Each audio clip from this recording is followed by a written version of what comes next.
आब एक नशा पर आधारित नशा की छे, नशा बचपन में केना लागे छे, लेकिन एक दुष्परिणाम हमर अपन रचना बहुत पुरान बहुत पहले लिखलिए,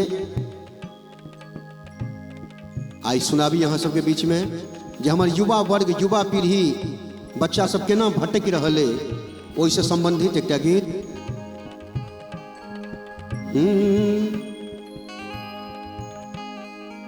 हमर शिखर महान हमर गुटखा महान,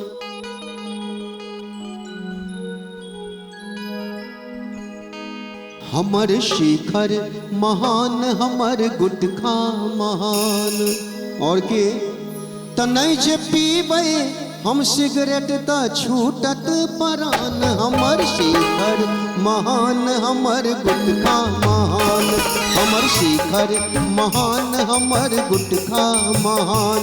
नहीं जे पीबै हम सिगरेट त छूटत परान, नहीं जे पीबै हम सिगरेट त छूटत परान। हमर शिखर महान हमर गुटखा महान, हमर शिखर महान हमर गुटखा महान।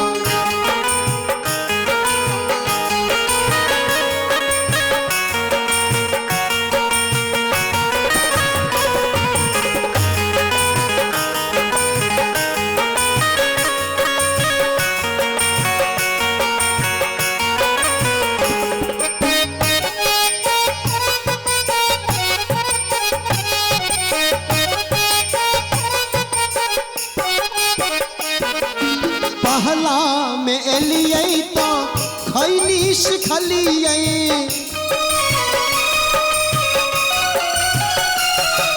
पहला में एलियै तो खैली सिखलियै, दूसरा में बाबू के बीड़ी चोरलियै, दूसरा में बाबू के बीड़ी चोरलियै, तीसरा चौथा में पैसा चोरा कर, तीसरा चौथा में पैसा चोरा कर धेनु हम गाजा अफीमक दुकान। हमर शिखर महान हमर गुटखा महान, हमर शिखर महान हमर गुटखा महान।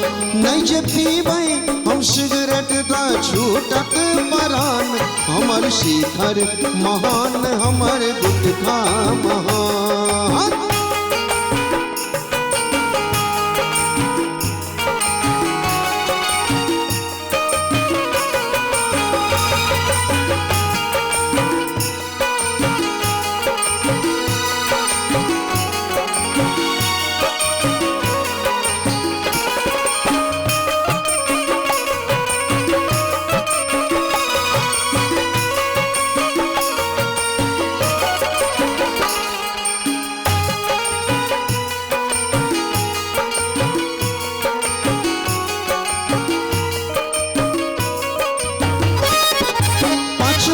में बाबा के बुट्टी से बलियै, छठा में दारू लेल खूब तरपलियै,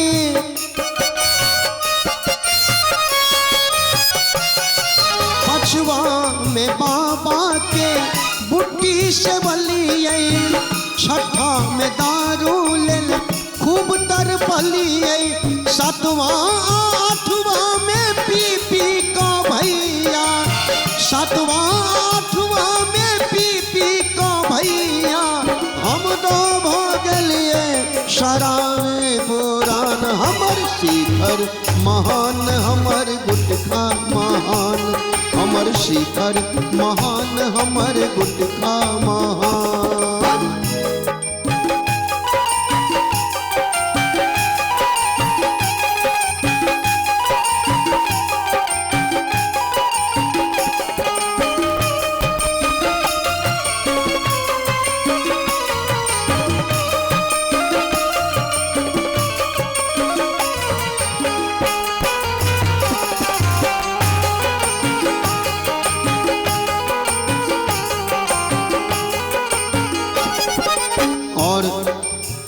नशा के दुष्परिणाम की होय छे 8वां तक जाइत जाइत बच्चा के जीवन बेकार और जब 9वां में पहुँचे तो ओकर स्थिति की भ जाए छे।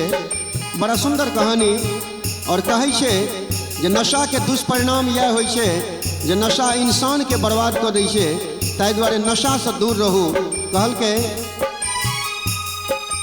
9वां में की कहिया अतरी सुखा गे,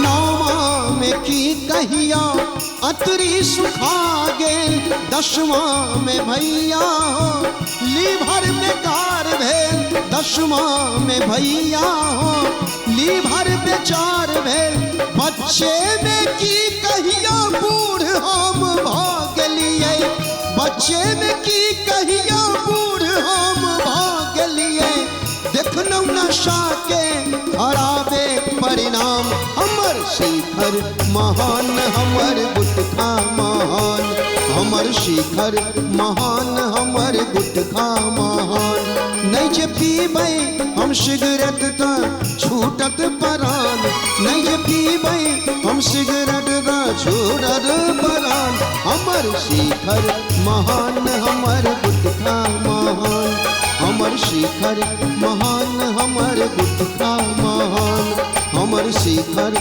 महान हमर गुटखा महान।